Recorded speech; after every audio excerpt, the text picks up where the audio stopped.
بسم اللہ الرحمن الرحیم۔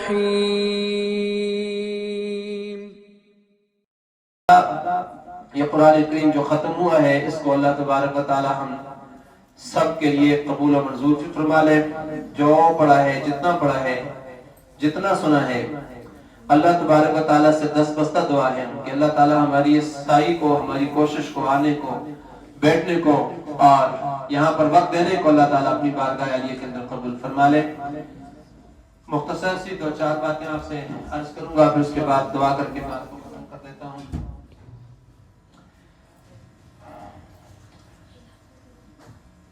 نحمده ونصلي على رسوله الكريم، اما بعد فاعوذ بالله من الشيطان الرجيم، بسم الله الرحمن الرحيم۔ قل هل يستوي الذين يعلمون والذين لا يعلمون؟ وقال النبي صلى الله عليه وسلم خيركم من تعلم القرآن وعلمه، او كما قال عليه الصلاة والسلام۔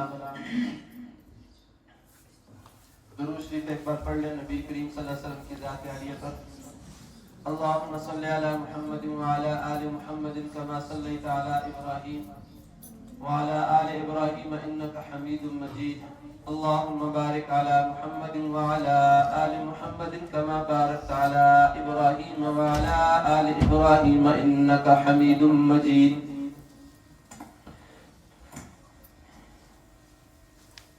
سلام اس پر کہ جس نے بے کسوں کی دستگیری کی،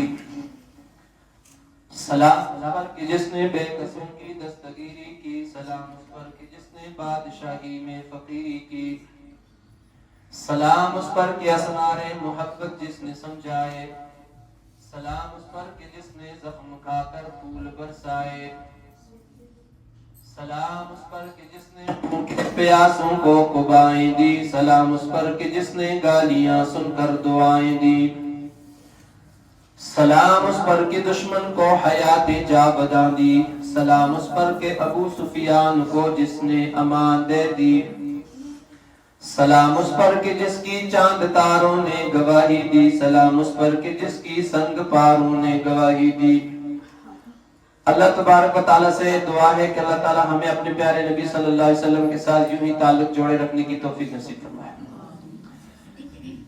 آپ صلی اللہ علیہ وسلم کی ذات عالیہ ہی کی بنیاد پر، آپ کے وسیلے سے، آپ کے طفیل ہی آج میں اور آپ یہاں پر بیٹھے ہوئے ہیں اور قرآن پڑھا رہے ہیں۔ قرآن کریم کی ایک آیت کریمہ میں آپ کے سامنے تلاوت کی ہے اور حضور صلی اللہ علیہ وسلم کے احادیث کے ذخیرے میں سے ایک مختصر سی چھوٹی سی آیت اور حدیث آپ کے سامنے پیش کی ہے۔ پہلے قرآن کی آیت کے متعلق اور اس کے بعد پھر حدیث کی جو آپ کے سامنے تلاوت کی ہے اس کی بات کروں گا۔ قرآن کہتا ہے قُلْ هَلْ يَسْتَوِي الَّذِينَ يَعْلَمُونَ وَالَّذِينَ لَا يَعْلَمُونَ، اے پیغمبر پاک صلی اللہ علیہ وسلم آپ فرما دیجئے کہ کیا برابر ہو سکتے ہیں وہ لوگ الذین یعلمون جو جانتے ہیں، والذین اور وہ لوگ لا یعلمون جو نہیں جانتے، کیا یہ دونوں برابر ہو سکتے ہیں؟ تو اس کا جواب بالکل واضح ہے کہ دونوں برابر نہیں ہو سکتے ہیں، ان دونوں کا کوئی تقابل نہیں ہے۔ ایک جاننے والا ہے اور ایک جاننے والا نہیں ہے، ایک علم والا ہے اور دوسرا بے علم ہے، ایک کو اللہ نے قرآن کے علم سے روشناس کروایا ہے اور دوسرے کے پاس کوئی ایسا علم نہیں ہے۔ تو یہ کس صورت میں برابر ہو سکتے ہیں؟ ایک اللہ کو پہچانتا ہے، اللہ کے نبیوں کو پہچانتا ہے، اللہ کی کتابوں کو پہچانتا ہے، جو جو احکامات اس نے بھیجے ہیں ان احکامات کو پہچانتا ہے، تو بھلا یہ کیسے برابر ہو سکتے ہیں؟ ایک وہ ہے جو اندھیری کے اندر پڑا ہوا ہے، اس کے پاس کچھ بھی نہیں ہے، وہ علم سے روشناس نہیں ہے اور وہ دنیا کے دھندوں کے اندر پڑا ہوا ہے، نہ رب کو پہچانتا ہے، نہ نبی کے بارے میں کچھ معلومات ہے اور نہ ہی اور کچھ ایسا علم رکھتا ہے۔ اب دنیا میں انسان کی جو زندگی گزارنے کے اصول ہیں، ہر انسان دنیا میں عزت کی زندگی گزارنا چاہتا ہے اور اس عزت کی تلاش کے اندر دن رات محنت کرنا پڑتی ہے اس کو۔ اگر محنت کرتا ہے تو اس محنت سے وہ گھبراتا بھی نہیں ہے، اپنے آرام کو قربان کرتا ہے، سکون کو قربان کرتا ہے، تو پیچھے نہیں ہٹتا اس قربانی سے. اس کے دل میں ایک تڑپ ہوتی ہے, ایک تمنا ہوتی ہے کہ مجھے عزت کی زندگی نصیب ہو جائے. تو دنیا میں عزت کو اللہ تعالیٰ دو طرح سے دیتے ہیں. عزت دو طرح سے ملتی ہے. ایک عزت ملتی ہے مال کے ذریعے سے, پیسے دولت کی وجہ سے, اور دوسرا نیک اعمال کے ذریعے سے عزت ملتی ہے. دونوں عزتوں میں البتہ فرق ہے. جس طرح مال خود عارضی چیز ہے, پیسہ, دولت, مال, جائیداد, مکان, کوٹھی, بنگلہ, یہ سب عارضی چیز ہے, یہ مال ہے, ڈھلتی چھاؤں ہے. یہ اس سے ملنے والی عزت بھی ناپائیدار ہے, ختم ہونے والی ہے, اور باقی رہنے والی چیز نہیں ہے یہ. اور دوسری طرف نیک اعمال ہیں, اور نیک اعمال کیا ہیں؟ باقیات الصالحات ہیں, باقی رہنے والے ہوتے ہیں اور ہمیشہ باقی رہ کر کے آخر اس کو فائدہ مند ہوتے ہیں. تو یہ بات مقرر ہے, طے شدہ ہے اللہ تبارک و تعالیٰ کی طرف سے کہ علم کو مال پر بہت ساری وجوہات کی وجہ سے فضیلت حاصل ہے. علم سے انسان عمل کرتا ہے اور اعمال کی وجہ سے اسے دنیا اور آخرت میں عزتیں ملتی ہیں. تو اس لیے جو عزت انسان کو نیکی کی وجہ سے ملتی ہے وہ دائمی عزت ملتی ہے. فرمایا وَلِلَّهِ الْعِزَّةُ وَلِرَسُولِهِ وَلِلْمُؤْمِنِينَ, عزت اللہ کے لیے ہے, ایمان والوں کے لیے ہے, اور رسول کے لیے عزت ہے. اب علم دیکھیں, علم کی یہ فضیلت بتا رہا ہوں. علم انبیاء کرام علیہم الصلاۃ والتسلیمات کی میراث ہے, اور مال قارون اور فرعون کی میراث ہے. علم حاصل کرتا ہے انسان, تو علم کے حاصل ہونے سے انسان کے دوست بڑھتے ہیں, اور مال کے حاصل کرنے سے انسان کے حاسد بڑھتے ہیں, اس سے حسد کرنے والوں میں اضافہ ہوتا ہے. علم کو چوری کا خطرہ نہیں ہوتا ہے, لیکن اس کے مقابلے میں مال کو کبھی امن نصیب نہیں ہوتا ہے, ہمیشہ چوروں کا ڈر رہتا ہے. علم تو سینے کا نور ہے, سینے کے اندر وہ نور پیدا کرتا ہے, اور انسان جہاں جائے گا ساتھ ہوگا علم. جبکہ مال گھر میں ہوتا ہے, بینک میں ہوتا ہے, تجوری میں ہوتا ہے, ہر وقت اس کے ساتھ نہیں رہتا ہے. علم جتنا بھی پرانا ہو جائے اتنا ہی علم پکا, پختہ اور راسخ ہوتا ہے, اس کا مقام اور مرتبہ بڑھتا چلا جاتا ہے. اسی طرح سے علم والے کا مقام بھی بڑھتا ہے. اور مال جتنا پرانا ہو جائے یہ اپنی قیمت کو گھٹاتا ہے, گھٹتا رہتا ہے. آج سے 50 سال پیچھے جائیں, جو قیمت روپے کی تھی آج اس روپے کی وہ قیمت نہیں ہے. آج وہ قیمت اس کی نہیں ہے جو پہلے تھی, آج سے کئی زمانہ پہلے. اسی طرح سے علم کی محبت سے انسان سخی ہوتا ہے, کریم ہوتا ہے, اور اس کے مقابلے میں مال کی محبت سے انسان بخیل ہوتا ہے, کنجوس ہوتا ہے. علم کو جتنا پھیلایا جائے, خرچ کیے جائے, آگے لوگوں پر تقسیم کیے جائے, اتنا بڑھتا چلا جاتا ہے, بڑھتا چلا جاتا ہے. مال کو جتنا خرچ کیے جائے یہ گھٹتا چلا جاتا ہے. علم کی محبت دل میں ہے تو انسان کے دل میں نور آتا ہے, جبکہ مال کی محبت دل میں ہو تو انسان کے دل میں تاریکی اور اندھیرا چھا جاتا ہے. اور علم انسان کی حفاظت کرتا ہے. میں نے قرآن پڑھا, آپ نے قرآن پڑھا ہے, اس سے ہم اپنے حفاظت کریں گے, اپنے ایمان کی حفاظت کریں گے, اپنے دین کی حفاظت کریں گے, قرآن کی حفاظت کریں گے. لیکن مال کی حفاظت خود انسان کو کرنا پڑتی ہے.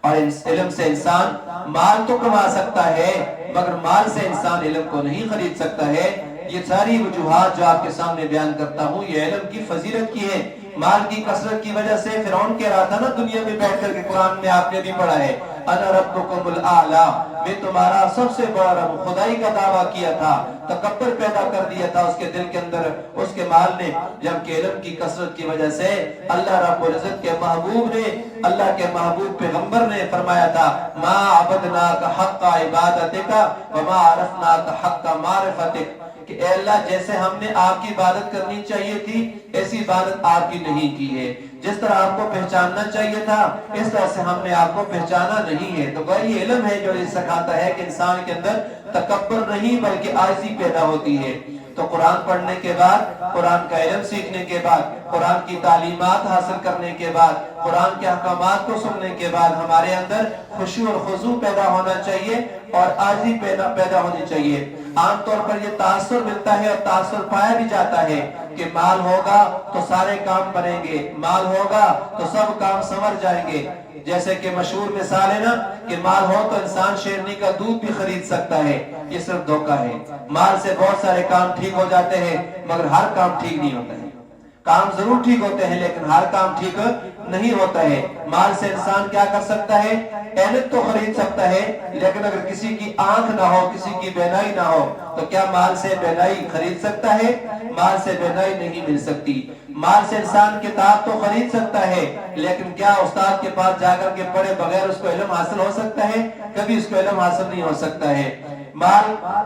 کے ذریعے سے انسان نرم نرم بستر تو بنا سکتا ہے، اعلیٰ قسم کی کوٹھی مکان تو خرید سکتا ہے، لیکن میٹھی نیند یہ مال کے ذریعے سے نہیں خریدی جا سکتی ہے۔ اس میٹھی نیند کے لیے یہ بیچارہ مال والا گولیاں کھا کر کے اپنے اوپر نیند کو طاری کرتا ہے۔ مال سے انسان اچھے کپڑے تو لے سکتا ہے، پیسے سے اچھا سوٹ تو لے سکتا ہے، لیکن حسن و جمال اور خوبصورتی اسے کبھی نہیں خریدی جا سکتی ہے۔ اسی طرح سے مال انسان گھر میں مال لا کر کے اپنے گھر کے اندر نوکر چاکر ملازم لا سکتا ہے، رکھ سکتا ہے، نیک بیٹا نہیں لا سکتا ہے۔ چاہے نہ کہ میں اپنے گھر میں پیدا کروں اپنی اولاد بھی بیٹا لے نیک سا جو میری خدمت گزاری کرے، ایک ملازم تو رکھ سکتا ہے لیکن کبھی وہ مال سے بیٹا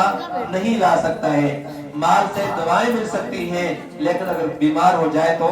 مال سے اچھی صحت یہ نہیں مل سکتی، نہیں خرید سکتا۔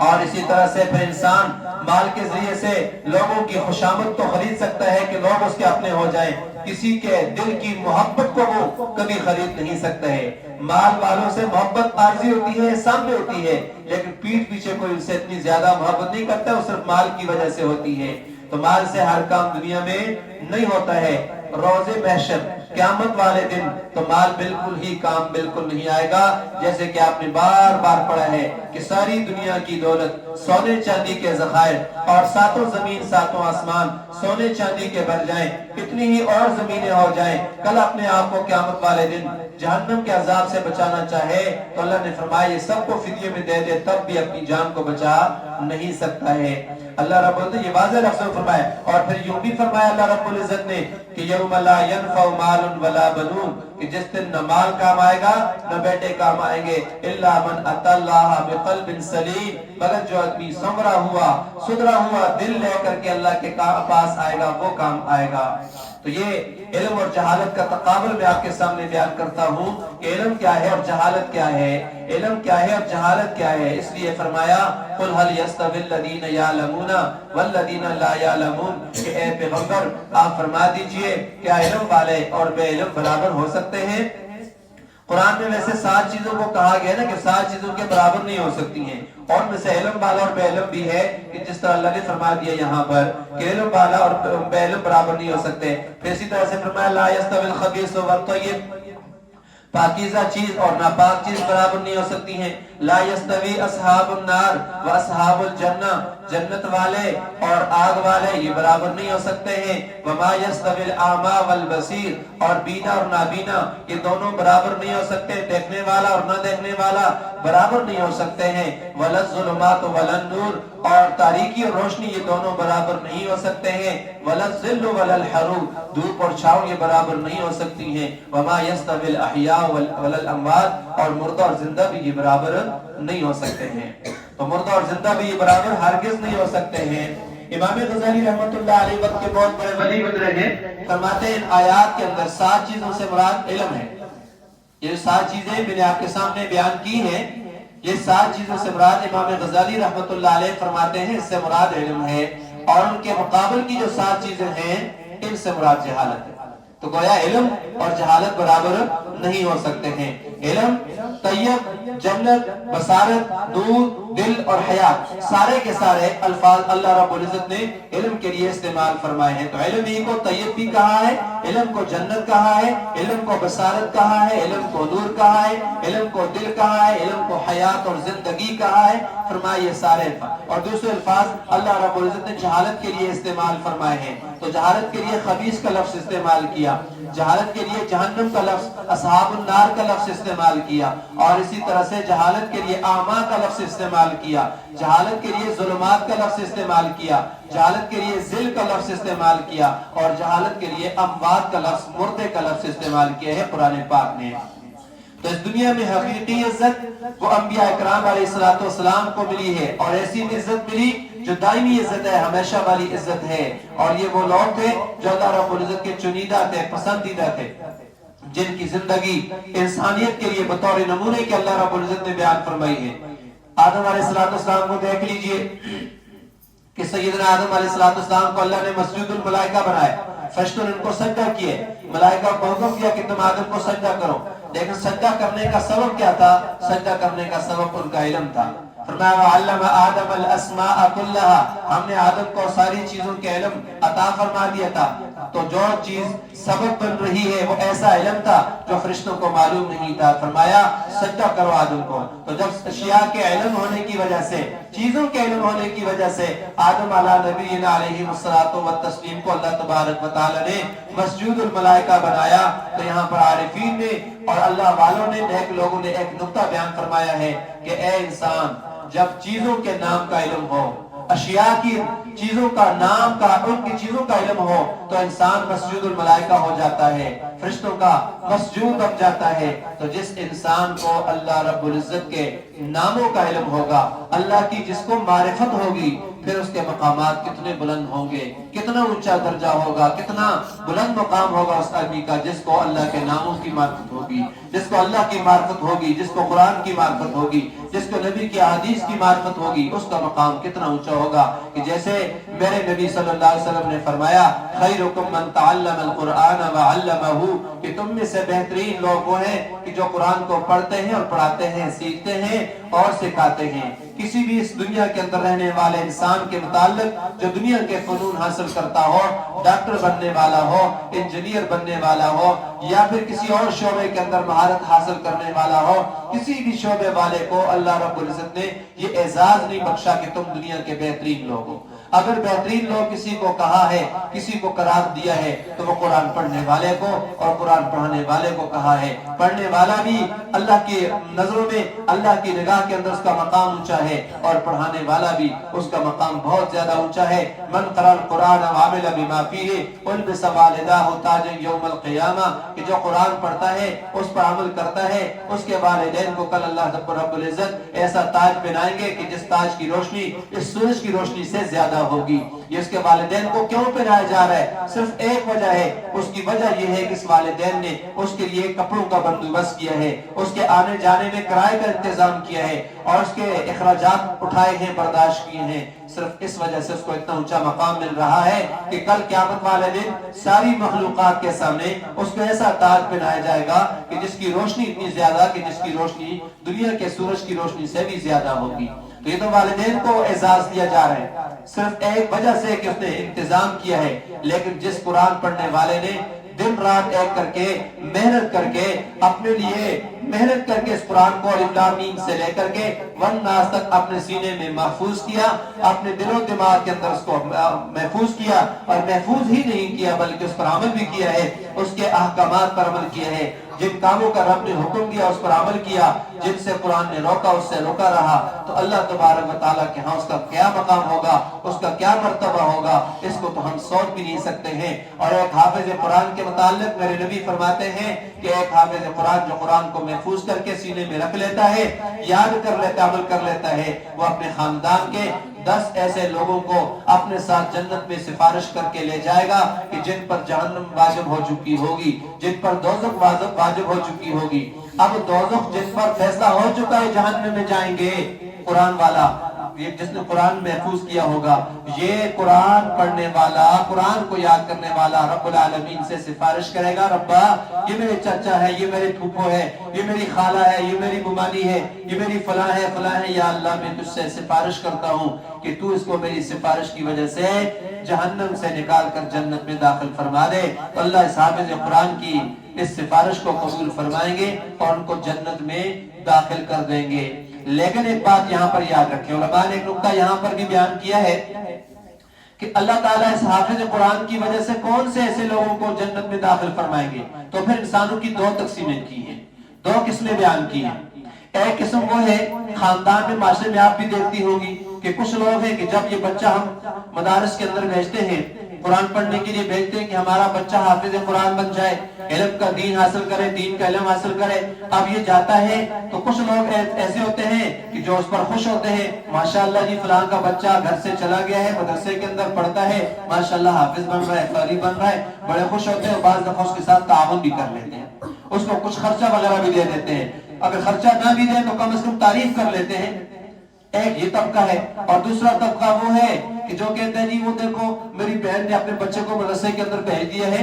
میری بہن نے اپنے بیٹے کو حافظ قرآن بنانے کے لیے بھیج دیا ہے، اس نے مولوی بنانے کے لیے بھیج دیا، اب اس نے مولوی بنانا ہے تو بھائی یہ کھائے گا کہاں سے، یہ پیے گا کہاں سے؟ اور یہاں تک میں نے سنا ہے، کل ہی کی بات بتا رہا ہوں، کیا گا کی بتاتے ہیں، مجھے ایک عورت آئی میرے پاس، یہ صفدر روڈ کی بات بتا رہا ہوں، اور آ کر کے کہتی ہے جی کہ میرا بچہ اس طرح سے مدرسے میں چلا گیا ہے، میری بات نہیں سنتا، وہ حافظ قرآن بن رہا ہے، تو یہ اگر بڑا ہوگا تو یہ کھائے گا کیسے، اور اس کو تو کوئی رشتہ ہی نہیں دے گا۔ نعوذ باللہ، ہمارے ایسے ذہن ہیں قرآن والے کو رشتہ نہیں ملے گا، ایسا ہو نہیں سکتا ہے۔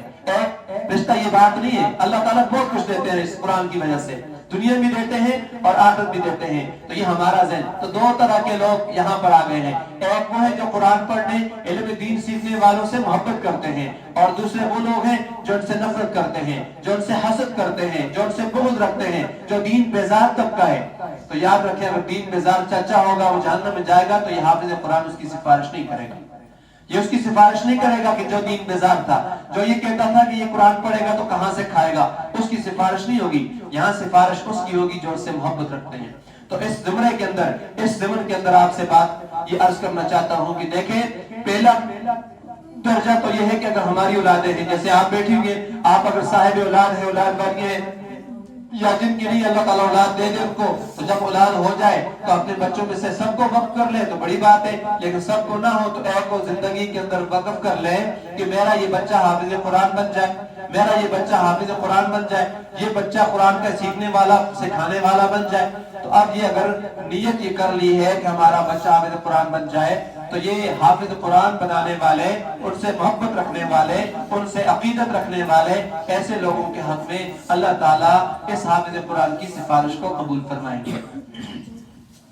تو قرآن کے ساتھ ہماری محبت ہونی چاہیے، باتیں نہ چاہیے، قرآن کے ساتھ ہماری عقیدت ہونی چاہیے، قرآن کے ساتھ ہمارا لگاؤ ہونا چاہیے، قرآن کو ہی ہم نے اپنی زندگی کا اوڑھنا اور بچھونا بنانا ہے۔ جن لوگوں نے قرآن سے دوری کی ہے، جن لوگوں نے قرآن کو چھوڑا ہے، قرآن کے احکامات کو چھوڑا ہے، قرآن کی تعلیمات کو چھوڑا ہے، قرآن کے اوامر کو چھوڑا ہے، قرآن کی نواہی کو چھوڑا ہے، عمل نہیں کیا ہے، ایسی صورت میں دنیا کے اندر رسوا ہوئے ہیں اور آخرت کے اندر بھی رسوائی ہے ان کے لیے۔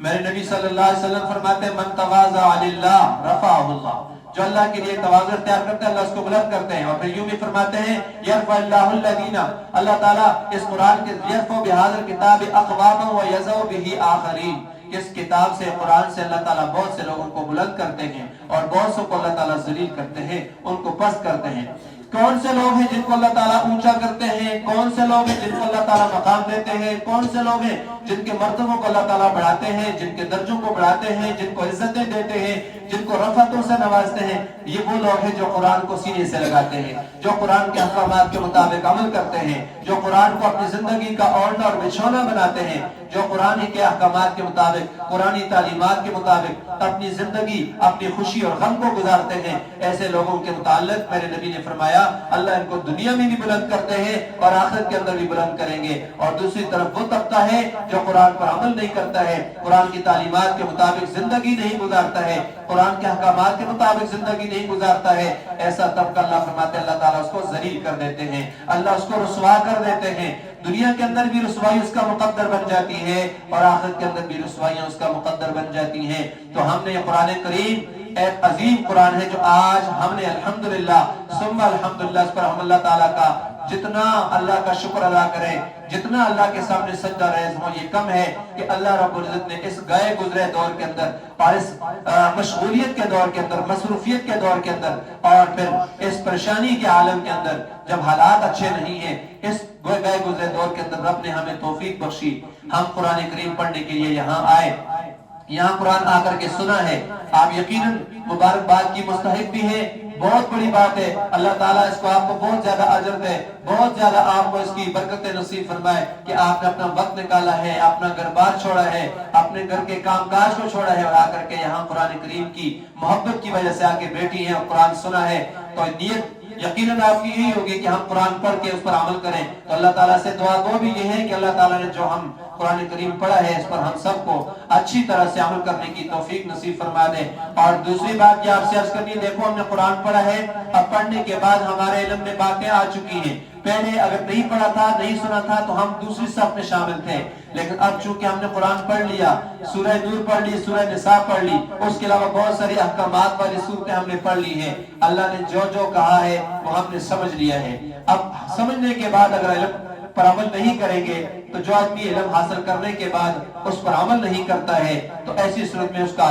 جو اس کی وعید میرے نبی نے فرمائی ہے بہت زیادہ سخت ہے. تو اس لیے قرآن پڑھ لیے ہیں. سب سے پہلا کام تو یہ ہے کہ ہم نے قرآن کریم کو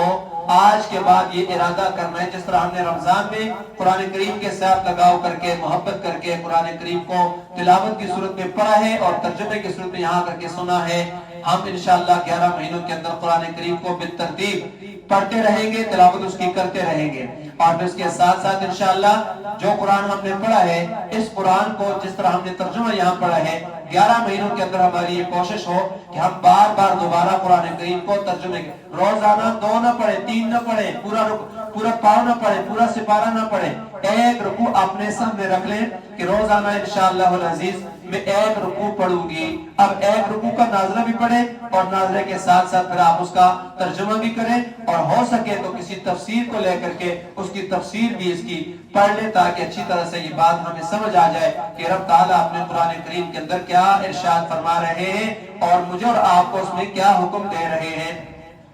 تو جب ہم اس طرح کا عمل کریں گے, قرآن کریم کو پڑھیں گے, قرآن پر عمل کریں گے, تو ایسی صورت کے اندر ہماری زندگی انشاءاللہ یہاں بھی بدلے گی اور آگے جو اصل زندگی آنے والی ہے, قبر کی زندگی ہے, آگے پھر اللہ تعالیٰ جب محشر کے بعد فیصلہ فرما دیں گے جنت کی صورت میں, وہاں جو زندگی آنے والی ہے وہ زندگی بھی بن جائے, کیونکہ جب یہ چیز ہوگی تو پھر اس صورت کے اندر ضرور اللہ تبارک و تعالیٰ آخرت کو سنواریں گے. اب ان تمام کاموں میں قرآن پڑھ رہے ہو, نماز پڑھ رہے ہو, روزہ جو کہ ہم رکھ رہے ہیں روزے رمضان کے اندر یہ ہو, یا قرآن کی تلاوت ہو, یا کچھ بھی نیک عمل ہے, ان تمام کاموں میں ایک چیز یاد رکھنی ہے. چونکہ علم تو حاصل کر لیا ہے, علم کا تو ہم نے سن لیا ہے, علم کے بارے میں فضائل ہم نے سن لیے ہیں, علم کی فضیلت کو ہم نے جان لیا ہے, تو اس کے بعد ایک قدم اور ہے, اس قدم کا نام ہے اخلاص. انما الاعمال بالنیات, نبی نے فرمایا صلی اللہ علیہ وسلم نے کہ بے شک عملوں کا دار و مدار نیت پر ہے. نیت ہے تو ثواب ملے گا. من صام رمضان ایمانا و احتسابا غفر له ما تقدم من ذنبه, کہ جو آدمی ایمان کی حالت میں اور ثواب کی نیت سے روزہ رکھے گا, یہ نبی نے فرمایا. ایمان شرط ہے پہلی چیز کہ ایمان ہوگا تو روزہ قبول ہے, کافر کا روزہ قبول نہیں ہے. اور دوسری چیز شرط یہ بیان فرمائی بطور شرط کے احتساب کی, اور احتساب کا معنی علماء نے فرمایا ہے ثوابیت, نیت کا ہے, ثواب کی نیت بھی ہو کہ ایک آدمی روزہ رکھتا ہے لیکن ویسے ہی رکھ رہا ہے, ثواب کی نیت نہیں ہے, تو یہ صرف بھوکا رہنا ہے, اس پر ثواب نہیں ملے گا. اسی طرح سے ایک آدمی لڑتا ہے لیکن جہاد کی نیت نہیں ہے, تو لڑنے کا لڑ تو رہا ہے, بازی کے جوڑ تو دکھا رہا ہے لیکن ثواب نہیں ملے گا, کیونکہ لڑنے سے مقصد اس کا جہاد نہیں ہے, اللہ کے ہاں اس کو ثواب نہیں مل رہا ہے. تو اخلاص ضروری ہے. تو جب علم بھی ہو, عمل بھی ہو اور اخلاص بھی ہو, یہ تین چیزیں جب اکٹھی ہو جائیں تو پھر یہ قوت بن جاتی ہے, ایک مضبوطی آ جاتی ہے, ایک طاقت بن جاتی ہے. جس انسان کے اندر علم بھی ہوگا, عمل بھی ہوگا, اخلاص بھی ہوگا, تو اب یہ الفاظ اور حروف نہیں بلکہ اب یہ ایک طاقت بن جائے گا اور ایک قوت بن جائے گا, اور اس قوت کی وجہ سے اسے اللہ رب العزت دنیا کے اندر بھی عزتوں سے نوازیں گے اور آخرت کے اندر بھی عزتیں دیں گے. اس لیے ہمیں اپنے اندر اخلاص پیدا کرنے کی ضرورت ہے کہ ہمارے اندر اخلاص آ جائے. دنیا میں بہت سارے لوگ گزرے ہیں اور ان میں ایک نام آصف بن برخیہ کا گزرا ہے. انسان ایسے کام بعض دفعہ دنیا میں کر دکھاتا ہے کہ جو ایسے کام ہوتے ہیں کہ جن کاموں کو جن بھی نہیں کر سکتے ہیں. آپ نے قرآن میں پڑھا ہے ملکہ بلقیس کا تخت اس کے متعلق سورہ سبا کے اندر آپ نے پڑھا ہوگا، بی بی جی نے آپ کو پڑھا ہے۔ تخت منگوانا تھا، سلیمان علیہ السلام نے اپنی پارلیمنٹ کے جو ممبر تھے ان سے کہا تھا یا ایھا الملأ، اے میرے سرداروں، اے میرے وزیروں، اے میرے مشیروں، ایکم یاتینی بعرشھا قبل ان یاتونی مسلمین، کون ہے جو تم میں سے ملکہ بلقیس کا تخت میرے پاس لے آئے اس سے پہلے کہ ملکہ بلقیس مجھ تک پہنچے؟ تو قال عفریت من الجن، جنوں میں سے ایک عفریت نے کہا، عفریت اصل میں بڑے جن کو کہتے ہیں، پہلوان کو، کہ انا آتیک بہ قبل ان تقوم من مقامک، میں آپ کے پاس اس کو لا سکتا ہوں، آپ اپنی جگہ سے کھڑے ہوں گے اس سے پہلے میں لے آؤں گا آپ کے پاس، آپ کے اٹھنے سے پہلے۔ آپ نے فرمایا یہ تو بڑی دیر کر رہے ہو تم، مجلس کے ختم ہونے سے پہلے لاؤ گے، مطلب یہ تو دیر ہے، مجھے تو اس سے بھی پہلے چاہیے۔ سلیمان علیہ السلام نے کہا۔ اب وہاں پر جن جو تھا، یہ جن حالانکہ تھا تو جن، اور طاقت آپ کو پتہ ہے جنوں کی مشہور ہے، بہت زیادہ طاقتور ہے انسان سے، لیکن وہ بے بس ہو گئے۔ اللہ رب العزت کا وہاں پر ایک بندہ اٹھا جس کا نام تھا آصف ابن برخیہ، یہ اس وقت اٹھا کھڑا ہوا اور اس نے کہا انا آتیک بہ قبل ان یرتد الیک طرفک، میں اسے لا سکتا ہوں تمہارے پاس، سلیمان علیہ السلام سے کہہ رہا میں لا سکتا ہوں اس کو اس سے پہلے کہ آپ اپنی پلک جھپکیں، پلک جھپکنے سے بھی پہلے میں آپ کے پاس ملکہ بلقیس کے تخت کو لے آؤں گا۔ تو یہ کون تھا؟ قرآن پاک میں اس کے بارے میں فرمایا قال الذی عنده علم من الکتاب، کہا کہ اس آدمی نے کہا جس کے پاس کتاب کا علم تھا۔ تو سبحان اللہ، یہاں پر کتاب کا علم تھا، علم کی وجہ سے اتنا بلند اور اونچا ہوا ہے۔ عفریت بھی وہ کام نہ کر سکا، بے بس ہو گیا، جہاں پر ایک اہل علم انسان کھڑا ہوا اور اس نے کہا قال الذی عنده علم من الکتاب انا آتیک بہ قبل ان یرتد الیک طرفک، کہ جب انہوں نے کہا پلک جھپک کر، آپ کی پلک جھپکنے سے پہلے میں لے آؤں گا، تو کیا ہوا؟ جب پلک جھپک کر حضرت سلیمان علی نبینا علیہ الصلوۃ والسلام نے دیکھا فلما رآہ مستقرا عنده قال هذا من فضل ربی، یہ تو میرے رب کا فضل ہے، یہ تو میرے اللہ کا فضل ہے۔ تو اس لیے علم، عمل اور اخلاص جب تین چیزیں اکٹھی ہو جائیں گی تو پھر طاقت بن جاتی ہے، پھر یہ ایمانی قوت اور طاقت انسان کو دنیا میں اور آخرت کے اندر عزتیں دیتی ہے۔ سیدنا عمر بن خطاب رضی اللہ تعالیٰ عنہ جو کہ خلیفہ دوم ہے، مسلمانوں کے خلیفہ دوم ہے، ابوبکر پہلے خلیفہ ہے، حضرت عمر فاروق دوسرے خلیفہ ہیں، حضرت عثمان غنی رضی اللہ تعالیٰ عنہ تیسرے خلیفہ ہے، اور حضرت علی مرتضی رضی اللہ تعالیٰ عنہ چوتھے خلیفہ ہیں۔ عمر بن خطاب وہ خلیفہ کے جن کے بارے میں نبی فرماتے ہیں لو کان بعدی نبی لکان عمر، اگر میرے بعد کوئی نبی ہوتا تو وہ عمر ہوتا۔ سیدنا عمر بن خطاب کے پاس علم، عمل اور اخلاص سے ملنے والی طاقت اور قوت موجود تھی۔ اس قوت اور طاقت کی وجہ سے اللہ رب العزت نے دنیا کے فرمان رواؤں کو، بڑے بڑے بادشاہوں کو ان کے تاج ان کے قدموں میں لا کر کے ڈال دیے تھے۔ فقیرانہ زندگی تھی، لیکن وقت کے بڑے بڑے سپر پاور والے بادشاہ کیسر اور کسرا بھی اللہ تبارک و تعالیٰ نے ان کے سامنے لا کر کے ڈال دیے، کر تھرایا کرتے تھے، کانپا کرتے تھے، نام سن کر کے لرزتے تھے، ان پر لرزہ برندام ہو جاتا تھا، اس لیے ان کے پاس علم تھا، عمل تھا اور اخلاص کی قوت موجود تھی۔ ایک بار حضرت عمر رضی اللہ تعالیٰ عنہ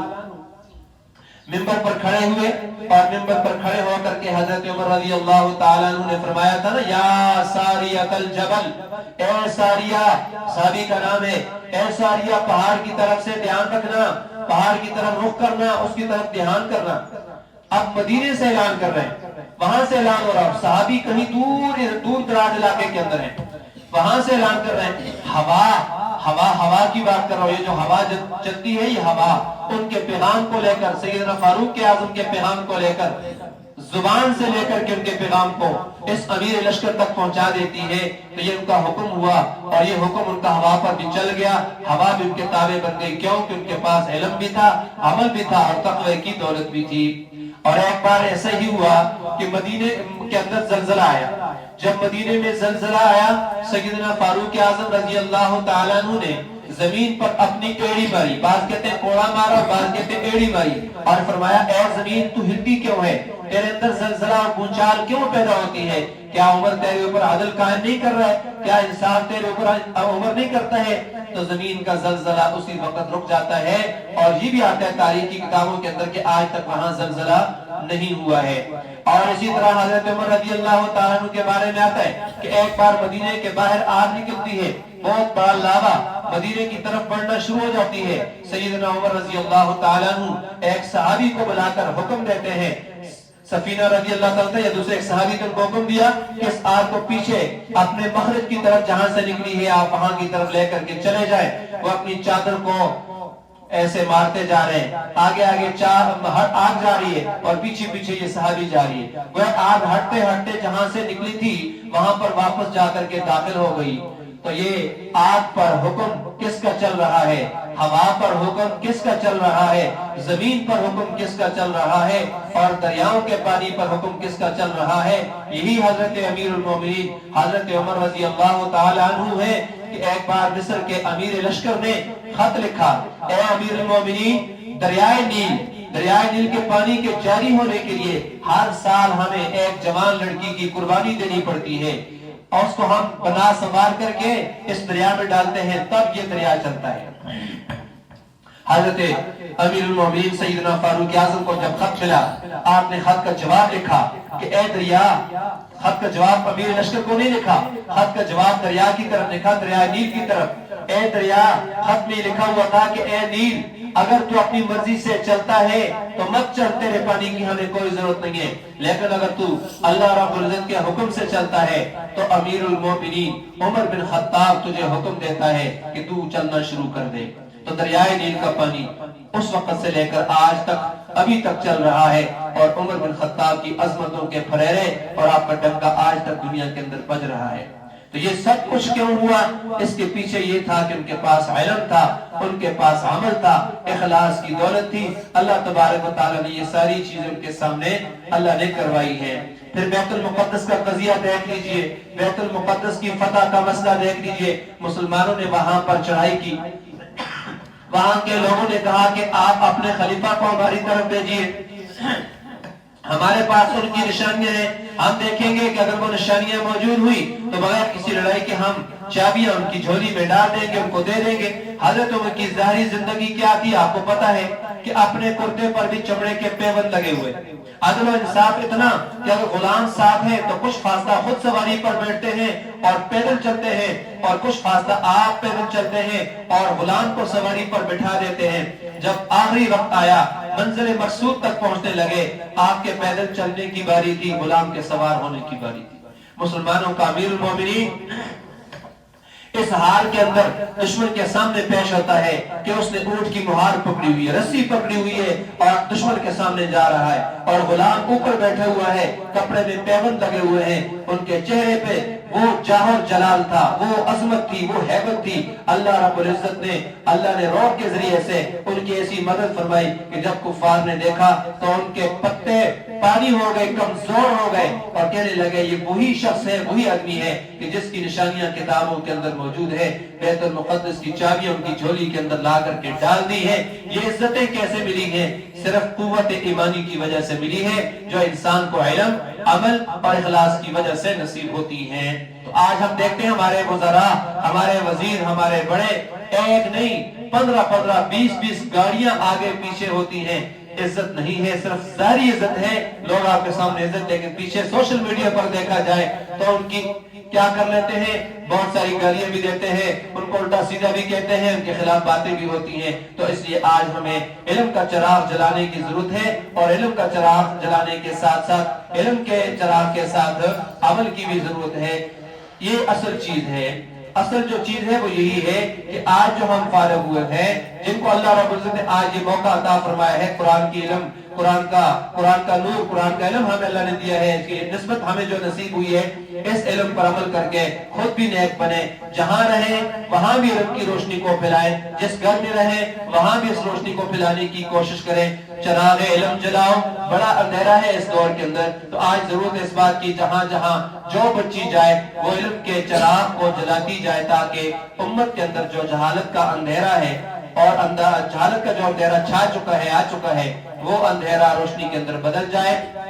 اور یہ روشنی مینار نور بن جائے اور لوگوں کی زندگیوں کو یہ روشنی منور کرنے لگ جائے۔ نبی علیہ الصلوۃ والسلام نے جو دین کی محنت کی، دین جو ہم تک پہنچایا، اس دین کی حفاظت کرنے والی جماعت میں آپ بھی اور میں بھی شامل ہو جائیں۔ جب آپ علم پر عمل کریں گی اور اسی عمل کی روشنی کو پھیلائیں گی تو آپ اس دین کی حفاظت کرنے والوں کے گروہ کے اندر شامل ہو جائیں گی، جماعت میں شامل ہو جائیں گی۔ اللہ کے محبوب صلی اللہ علیہ وسلم نے فرمایا ہے، نظر اللہ عمران سمع مقالتی فوعاها واتاها كما سمعها۔ اللہ اس شخص کے چہرے کو تر و تازہ رکھے کہ جس نے میری بات کو سنا ہے، میری بات پر عمل کیا ہے، پھر اس کو محفوظ کیا ہے اور لوگوں تک اس کو ایسے پہنچایا جس طرح اس نے اس کو سنا تھا۔ تو اس لیے اے میرے نبی کی بیٹیوں،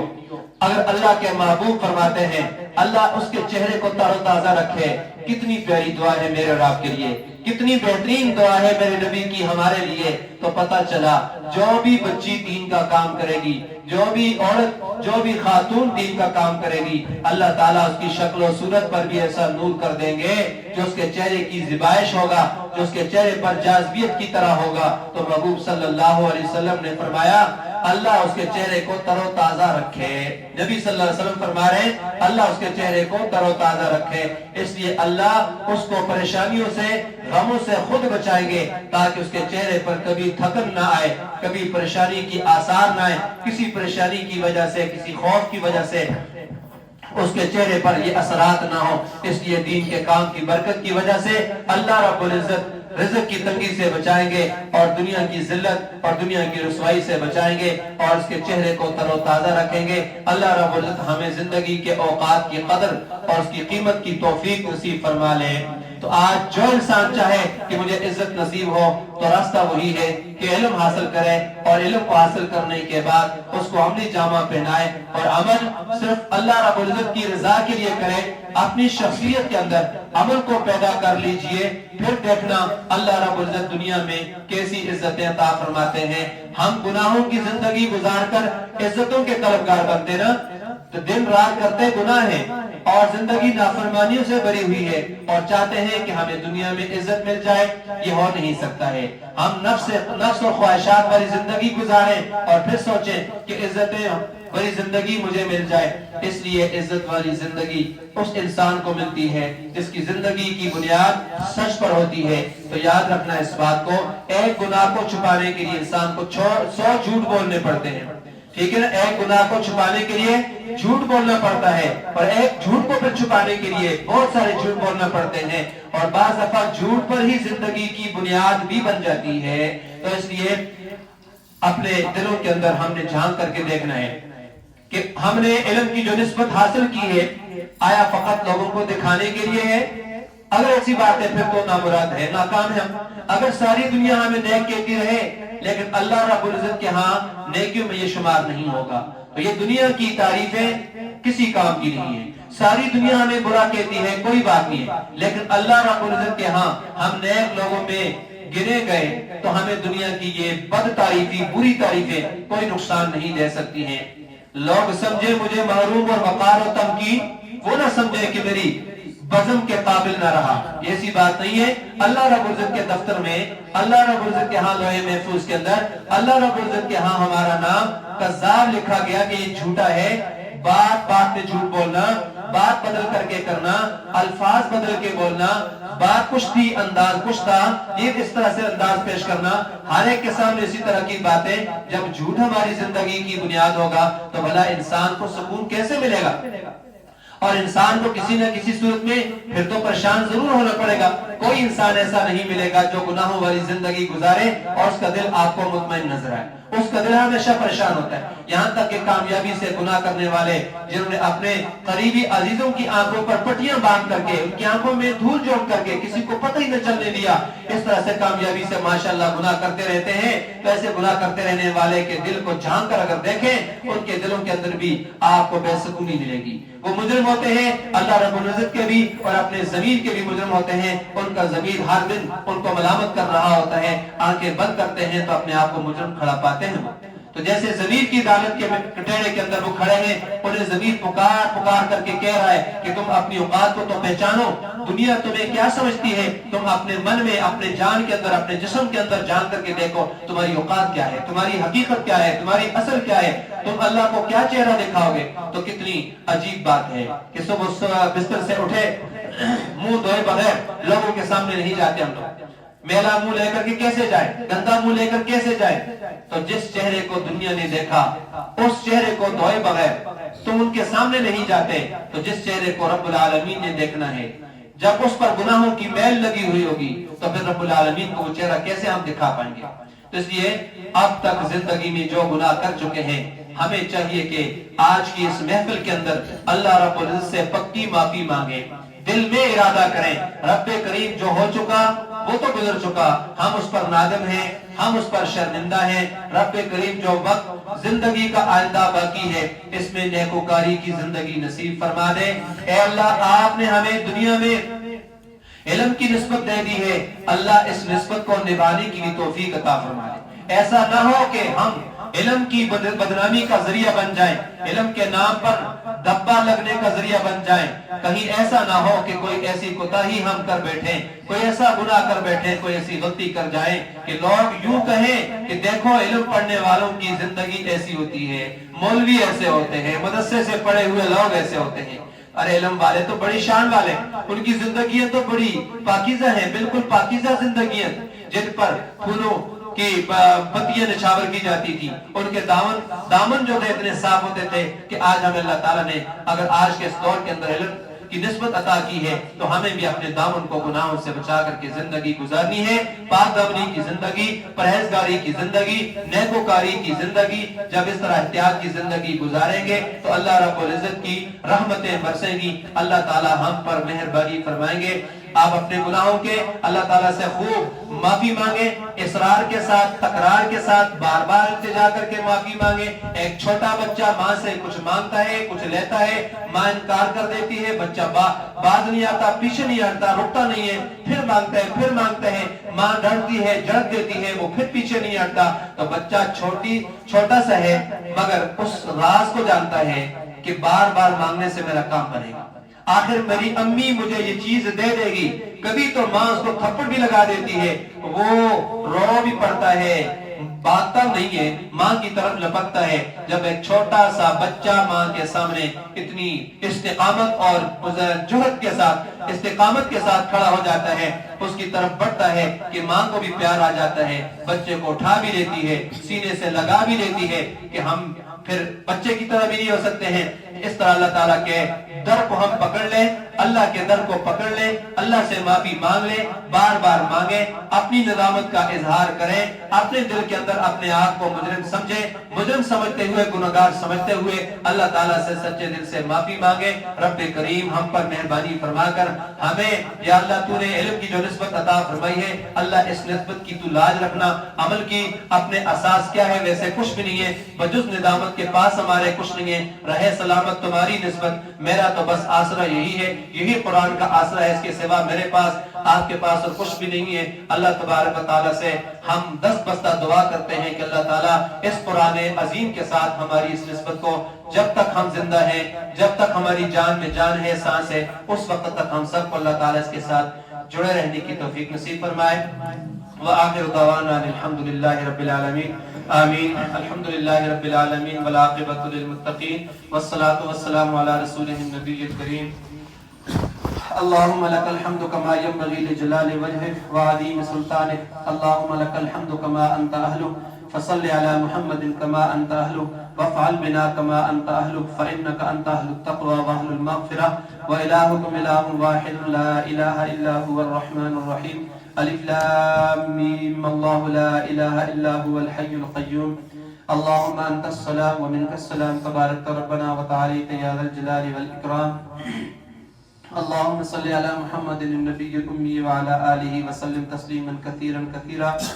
یا ارحم الراحمین، یا اکرم الاکرمین، تو ہماری اس حاضری کو قبول و منظور فرما۔ یا ارحم الراحمین، ہمارے آنے کو قبول و منظور فرما۔ یا اللہ جو قدم ہمارے یہاں لگے ہیں، یا اللہ ہر قدم کے بدلے میں ہمارے گناہوں کو معاف فرما۔ یا اللہ ہمارے سیئات کو درگزر فرما، یا اللہ ہمارے درجات کو اپنے ہاں بلند فرما، یا ارحم الراحمین یا اکرم الاکرمین۔ یہ قرآن کریم اول رمضان سے شروع کر کے آج تک ہم نے پڑھا ہے، یا اللہ جتنا قرآن کریم پڑھا ہے یا اللہ سب سے پہلے تو یہ ہے کہ ہم نے پڑھانے کے اندر اور پڑھنے کے اندر ہم سے غلطیاں ہوئی ہیں، کوتاہیاں ہوئی ہیں، یا اللہ جس طرح پڑھنے کا حق تھا، پڑھانے کا حق تھا، یا اللہ جو ادب کرنا چاہیے تھا یا اللہ ہم سے وہ ادب نہیں ہو سکا۔ رب کریم ہم تجھ سے معافی مانگتے ہیں، یا اللہ ہماری اس کوتاہی کو معاف فرما، یا اللہ ہماری اس غلطی کو معاف فرما، یا ارحم الراحمین یا اکرم الاکرمین۔ یا اللہ اس کے اندر ہم نے ترجمے میں یا اس کی تفسیر بتانے کے اندر جو غلطیاں کی ہوں، یا اللہ جو پڑھانے سننے کے اندر ہماری ماں بہنوں بیٹیوں سے جو غلطیاں ہوئی ہوں، آداب کا لحاظ نہ رکھ سکی ہوں، یا ارحم الراحمین شفقت والا معاملہ فرماتے ہوئے، رحمت والا معاملہ فرماتے ہوئے، یا اللہ ہماری کوتاہیوں کو درگزر فرما،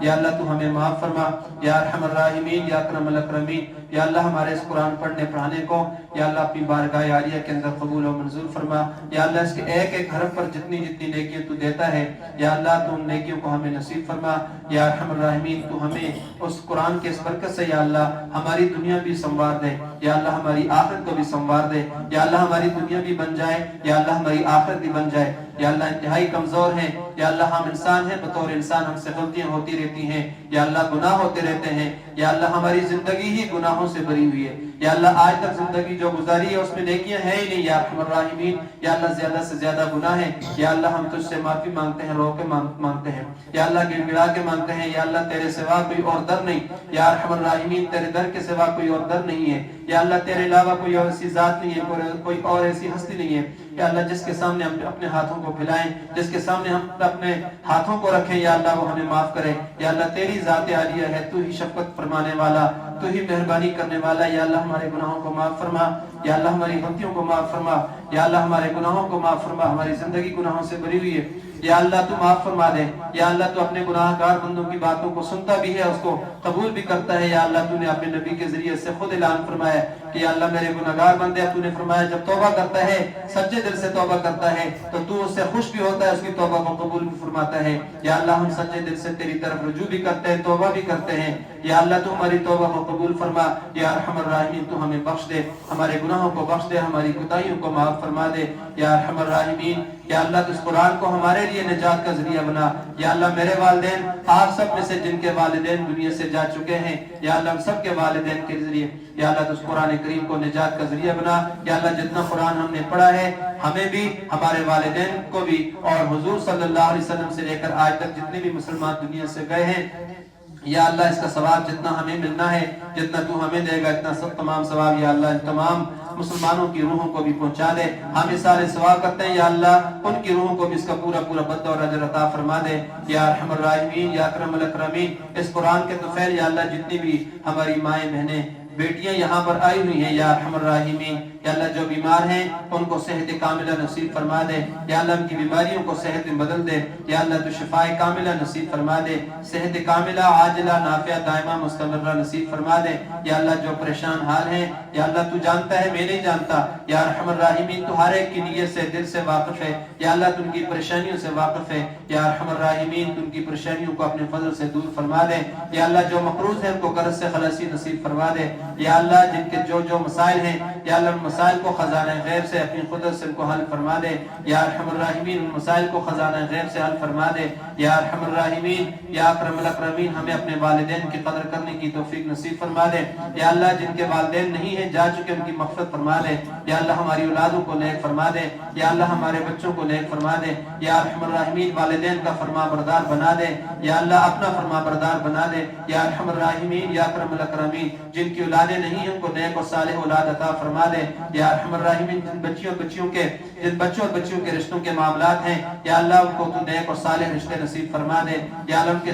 صحیح سالم اور نیک رشتے اور نیک جوڑ ان کو نصیب فرما دے۔ یہ کچھ دعاؤں کے لیے کہا ہے، یہ ان کے نام لینا تو مشکل ہے، بعض نکاح بچیوں کا، اور کسی نے اپنے میاں کے لیے دعا کا کہا ہے، ان کے لیے بھی دعا کر لیں، اسی طرح سے ایک اور نے بھی نکاح بچوں اور اپنے میاں کے لیے ہدایت کی بھی اور ان کے لیے نیک دعا کرنے کا بھی کہا ہے، اور اسی طرح سے آگے ایک سیف السلام، ایمن مختار وغیرہ ان لوگوں کے لیے بھی دعا کا کہا گیا کہ میرے بچوں کو حلال روزی ان تمام کے لیے، اور پھر اسی طرح سے ایک اور دعا یہ ہے کہ میری بچیوں کے لیے اور شادی اور رشتے کے لیے اور بچوں کے روزگار کے لیے دعا، ان تمام کا ہم نہیں جانتے یا اللہ، جنہوں نے کہا ہے، جن کی پرچیاں آئی ہیں یا جنہوں نے کہنا تھا کہہ نہیں سکی، ارادہ ہے دل میں بات تھی کہ ہم کہیں لیکن نہیں کہہ سکیں، یا ارحم الراحمین ہر ایک کے دل کی بات کو جانتا ہے، ہر ایک کے دل کی مراد کو جانتا ہے، یا اللہ تو ان کی دلی مرادوں کو پورا فرما، یا ارحم الراحمین اس قرآن کی برکت سے تجھ سے دعا کرتے ہیں، یا اللہ ان کی مرادوں کو پورا فرما، یا اللہ ان کے بچوں کو نیک صالح روزیاں عطا فرما، یا اللہ حلال کی بابرکت روزیاں نصیب فرما، یا اللہ جنہوں نے رشتوں کے لیے کہا ہے، یا ارحم الراحمین ان کے بچوں کو، ان کے بچوں کے لیے، ان کی بچیوں کے لیے جوڑ کے مناسب رشتے نصیب فرما، یا ارحم الراحمین جوڑ کے مناسب رشتے نصیب فرما، یا ارحم الراحمین یا اکرم الاکرمین ہمارے گھروں کے اندر خیر و برکتیں نازل فرما، یا ارحم الراحمین ہمیں قرآن کے ساتھ وابستگی نصیب فرما، رسول اللہ صلی اللہ علیہ وسلم کی سچی محبت نصیب فرما، آپ صلی اللہ علیہ وسلم کا کامل عشق نصیب فرما، کامل اتباع ہم سب کو نصیب فرما، یا اللہ ہمیں اپنی زندگیوں کو حضور صلی اللہ علیہ وسلم کے طریقے کے مطابق گزارنے کی توفیق نصیب فرما، یا ارحم الراحمین ازواج مطہرات کی زندگیوں کے مطابق ہمیں زندگی گزارنے کی توفیق نصیب فرما، صحابہ کرام کے نقش قدم پر ہم سب کو چلنے کی توفیق نصیب فرما، یا ارحم الراحمین ہمارے دلوں کے اندر جس طرح تو نے اپنے نبی کے صحابہ کے دلوں میں محبت ڈالی تھی، یا اللہ ہمارے دلوں کے اندر بھی محبت ڈال دے، بحیثیت مسلمان، بحیثیت مومن ہم ایک دوسرے کے ساتھ الفت رکھنے والے، محبت رکھنے والے بنے، یا اللہ یہ محبت تو ہمارے دلوں میں ڈال دے، یا اللہ ہمارے دلوں سے کینہ، بغض، حسد، نفاق ان تمام قسم کی بیماریوں کو ختم فرما، یا اللہ تو الفت ڈال دے، یا ارحم الراحمین یا اکرم الاکرمین، یا اللہ ہم تجھ سے رو رو کر کے دعا مانگتے ہیں، یا اللہ ہم انتہائی کمزور ہیں، انتہائی گناہگار ہیں،